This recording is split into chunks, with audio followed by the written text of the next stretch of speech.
Welcome students, हम बात करेंगे प्रॉब्लम की जो कि रिलेटेड है सम और difference to product of sines and cosines. मतलब हमारे पास एक आइडेंटिटी है, एक ऐसी इक्वेशन जो कि वेरिएबल के लिए, वेरिएबल की तमाम वैल्यूज के लिए ट्रू है। ठीक है, इसमें अब अगर इसकी लेफ्ट हैंड साइड देखें तो हमारे पास कुछ इस तरह से लिखा हुआ है कि sine of 3 theta plus sine of 5 theta plus sine of 7 theta plus sine of 9 theta.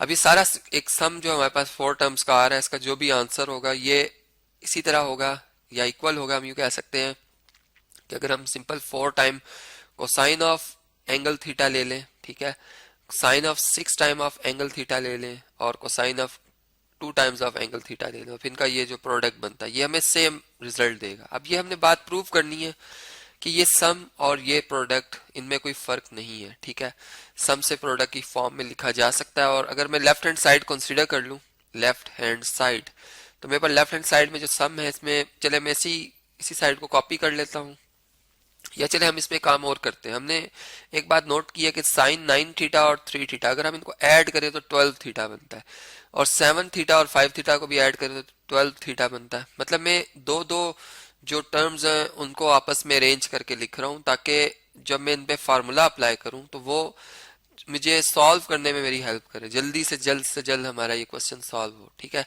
तो अब देखिए साइन 5 थीटा और साइन जो है वो सॉरी 7 थीटा और साइन 5 थीटा।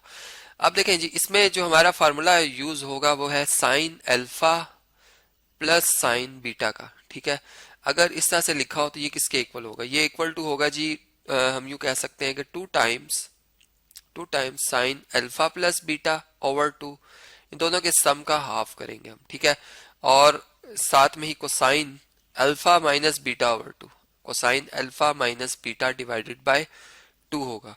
तो अब इस फार्मूला को मैंने यहाँ पे अप्लाई करना है, और अगर हम देखें तो ये हमारे पास अल्फा है। ठीक है, चलिए मैं इसको ग्रीन कलर में इस तरह से शेड कर देता हूँ। ये हमारे पास एंगल जो है ये अल्फा है, और ये एंगल जो हमारे पास 3 थीटा है ये बीटा है। ठीक है, इसी तरह इस इन दो जो टर्म्स है इनके लिए 7 थीटा अल्फा है और 5 थीटा जो है वो बीटा है। ठीक है जी, और मैं ब्रैकेट्स पुट कर लेता हूँ।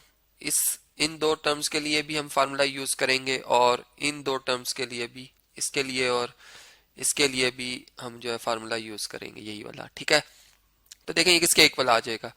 ये इक्वल टू आएगा 2 टाइम्स साइन 9 थीटा प्लस, हम ब्रैकेट भी पुट कर लेते हैं जी, 9 थीटा प्लस 3 थीटा, और इनके सम को 2 पे डिवाइड कर दिया जाएगा, और फिर साथ में कोसाइन अल्फा माइनस बीटा, मतलब 9 थीटा माइनस 3 थीटा, और जो भी डिफरेंस आएगा इसको हम 2 पे डिवाइड कर देंगे। ठीक है जी, तो ये तो हमारे पास आप यूं समझ लें कि फर्स्ट दो टर्म्स का जो सम है ये प्रोडक्ट में आया, प्लस अब ये जो लास्ट 2 टर्म्स है इनका भी सम प्रोडक्ट में लेके आना है, तो यहाँ पर भी आएगा 2 टाइम्स साइन, अब इसमें 7 थीटा प्लस 5 थीटा ओवर 2 आएगा। ठीक है जी, और साथ में कोसाइन 7 थीटा माइनस 5 थीटा। चलिए मैं स्क्रीन को भी थोड़ा सा साइड पे कर लेता हूँ, मेरे पास स्पेस अवेलेबल हो जाए। तो यहाँ पर 7 थीटा माइनस 5 थीटा, ये डिफरेंस जो भी आएगा, और इसको हम 2 पे डिवाइड कर देंगे, ये आ जाएगा आंसर। ठीक है जी, अब देखें इसमें मजीद हमारे पास क्या बन रहा है जी, 2 टाइम्स साइन, अब ये 9 थीटा और 3 थीटा 12 होता है, 12 का हाफ कर लें, कितना आएगा 6, तो 6 थीटा, और यहाँ पे 9 में से 3 सब्ट्रैक्ट कर लें, 6 का हाफ करें 3, तो यहाँ पे कोसाइन 3 थीटा आ रहा है। ठीक है जी, प्लस 2 टाइम्स, अब देखें यहाँ पे साइन 7 और 5, 12 का हाफ 6, तो ये आ जाएगा साइन 6 थीटा। ठीक है जी, और कोसाइन यहाँ पर अगर आप देखें तो 7 थीटा में से 5 कम कर ले, माइनस कर ले, तो ये कितना बनता है, ये 2 बनता है, 2 को डिवाइड कर दें 2 पे तो 1, तो ये आपका कॉस थीटा आ जाएगा। ठीक है, अब देखिए इन दोनों टर्म में से अगर हम देखें तो ये 2 साइन 6 थीटा और यहाँ भी 2 साइन 6 थीटा ये कॉमन लिखा जा सकता है, मतलब दोनों टर्म इस नंबर से डिवाइड हो सकती हैं। तो मैं क्या करूंगा, 2 साइन 6 थीटा, इसे मैं कॉमन लिख लूंगा, ब्रैकेट पुट कर लूंगा, और यहाँ पर चले हम स्मॉल ब्रैकेट पुट करते हैं, पैरेंथेसिस, यहाँ पे आएगा कॉस कोसाइन 3 थीटा या कॉस 3 थीटा भी हम पढ़ सकते हैं, प्लस यहाँ पे भी 2 साइन 6 थीटा कैंसिल हो गया, कॉस सिंपल थीटा रह गया, यहाँ पे कॉस थीटा रह गया। ठीक है जी। अब देखें इस पे हमारे पास भी एक सम आ गया है दो ट्रिग्नोमेट्रिक फंक्शन के एंगल्स का। ठीक है, cos 3 theta plus cos theta ये भी प्रोडक्ट के इक्वल हो सकता है। ठीक है, और ये हम जानते हैं कि जब दोनों कॉस के हों तो ये हमारे पास जो इसका फार्मूला है वो होता है जी, हम इसको लिख सकते हैं, चलिए इसको 6 थीटा लिखेंगे, इससे हम लिख सकते हैं कोसाइन जो ये एंगल है, इससे चले फर्ज कर लें ये अल्फा है।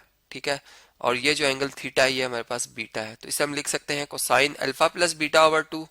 ठीक है, मतलब 3 थीटा प्लस थीटा और ये सम डिवाइडेड बाय 2, और साथ में इसका जो प्रोडक्ट लिया जाएगा कोसाइन से ही लिया जाएगा, cosine alpha minus beta over 2, मतलब 3 theta minus theta divided by 2। ठीक है जी, और ये ब्रैकेट क्लोज। तो अब देखें इसमें अब हमारे पास जो रिजल्ट आ रहा है इसमें 2। ठीक है जी, और साथ में यहाँ पर 2 भी था, मैंने शायद मिस कर दिया, ये 2 भी आएगा, मतलब ये 2 times cosine alpha plus beta over 2 और cosine alpha minus beta over 2 होता है। तो ये 2 और ये 2, ये 2 स्क्वायर हो जाएगा, या इसे हम 4 भी लिख सकते हैं। चलिए इसे मैं 4 लिख देता हूँ। ठीक है, 2 स्क्वायर के बजाय ये हमारे पास क्या आ जाएगा 4। ठीक है जी, साइन 6 थीटा, और ये क्या आ रहा है जी कोसाइन 3 प्लस 1 4, 4 का हाफ 2, 2 थीटा, और यहाँ पे अगर आप देखें तो ये हमारे पास आ रहा है 3 थीटा में से 1 कम कर लें 2, 2 theta divided by 2 is single theta. ठीक है, तो देखें जो हमने रिजल्ट प्रूव करना था उसमें 4 कॉस थीटा साइन 6 थीटा और कोसाइन 2 थीटा है, और इसमें क्या 4 साइन 6 थीटा कोसाइन 2 थीटा और कॉस थीटा। बस एक तरतीब हम इसमें ऐसा से रख लेते हैं कि चलें 4 फिर कोसाइन थीटा, ठीक है, फिर साइन 6 थीटा, ठीक है, और ये हमारे पास आ गया, और लास्ट में हम लिख दे देंगे कोसाइन 2 थीटा। तो वही प्रोडक्ट बन गया, उसी मतलब तरतीब में ये प्रोडक्ट बन जाएगा जिस तरतीब में हमारे क्वेश्चन में लिखा हुआ है राइट हैंड साइड पे। और इस तरीके से ये जो हमारे पास प्रॉब्लम था जो कि सम और डिफरेंस की शक्ल में, जो ये क्वेश्चन था हमारा जो कि सम की शक्ल में था, इसको हमने प्रोडक्ट की शक्ल में जो है वो कन्वर्ट कर दिया।